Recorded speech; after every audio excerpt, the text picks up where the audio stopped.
Hello, I'm Nick Peters of Deeper Waters, and I affirm the virgin birth. A lot of us have been thinking about events that took place this past Wednesday with rioting in Washington, D.C., and there's a lot of questions on both sides about the issues going on, and sometimes people like to know my thoughts on these matters. And I think back to a conversation I had with my father-in-law, Mike Lacona, back in April of 2016. I remember when it was, because I looked it up because it was the day that Craig Evans and Richard Carrier had a debate. We were the ones picking Craig Evans up, and we took him to his hotel. We had some time in town before the debate, so we went to a Subway for some dinner together, and he asked me what I thought about the future of our nation politically, because it was an election year again. And I gave the answer I've always given when this question comes up. I've said, the gospel doesn't need America. If America should fall someday, and it likely will, sadly, the gospel will get along just fine. And yeah, we've been a big help in getting the word out there, and we've done a lot to promote the gospel, but the gospel doesn't stand or fall with America. However, America will not stand unless it has the gospel. The gospel doesn't need America. America needs the gospel, in other words. And so I said, what it's going to take to change things in our country ultimately is for the church to be the church. If anyone thinks that the doom of America comes because of something political, they are missing that the real problem in America, I believe, is spiritual. This is what Alexander Solzhenitsyn even said about the fall of Russia. Why were these things happening in Russia? Because we have forgotten God. Why are these things happening in America? Because we've forgotten God, in many ways. And Christians on both sides should agree with us no matter who's been elected. Because no matter who's been elected, we've still had many of the same issues pop up. We've had the redefinition of marriage attempted. We've had abortion. The pornography industry is rampant in America. We've got now the distinctions between men and women are being claimed to be social constructs instead. People don't know who they are anymore or what their purpose is. People don't have worldview thinking anymore. And definitely when it comes to the area of God, people have a whole lot of confusion. And really, the church has stayed on the sidelines.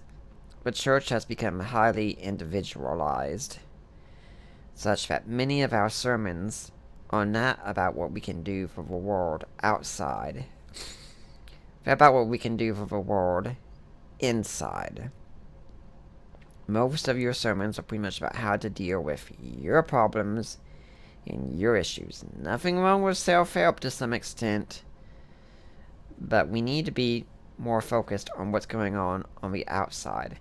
I've been reading a book dealing with a lot of American history lately, and it's really amazing how many times, for instance, in the Revolutionary War, that a bounty would have been placed on a preacher's head, which meant preachers were out there preaching against issues and getting very political and talking about moral problems in the day and standing up against who they saw as the tyrants at the time, the British. Are we doing this anymore? I mean, when was the last time you heard a sermon in your church on abortion, on pornography,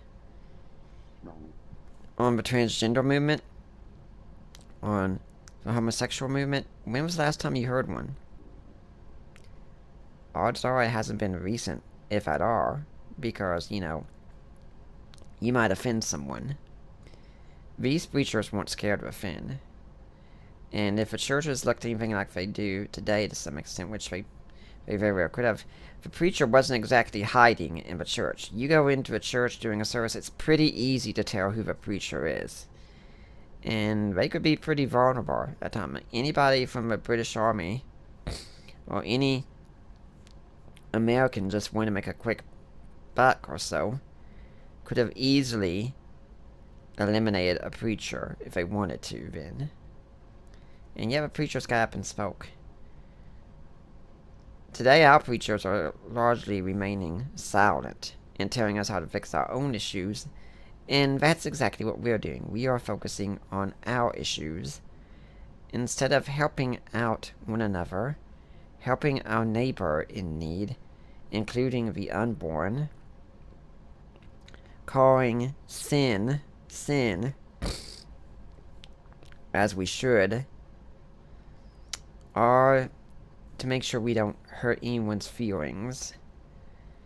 But if we're the church, we have to think about eternity as well, to realize that real people could suffer eternally because we didn't say anything or we didn't do anything.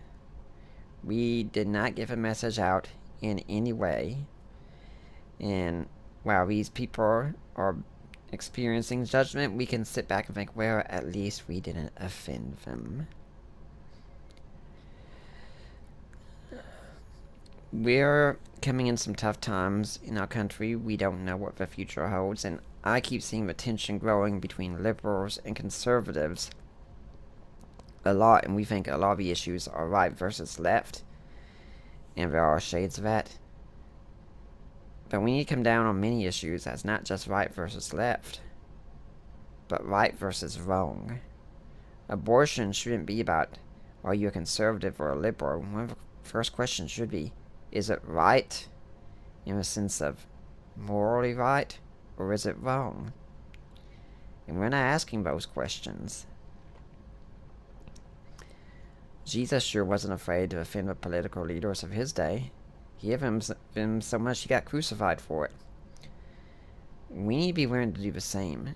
And go to your churches and ask your pastors to be speaking on these topics. If they're not, and you can't find a church that is, go do your own reading. Go do your own studying. And remember, whatever happens in this world, our faith is not based on who's sitting in the White House, or in Congress, or on the Supreme Court. Our faith is built on what Jesus did 2,000 years ago. And the Psalm says, "For one who sits enthroned in heaven laughs," that God laughs at any attempt to overrule his Son.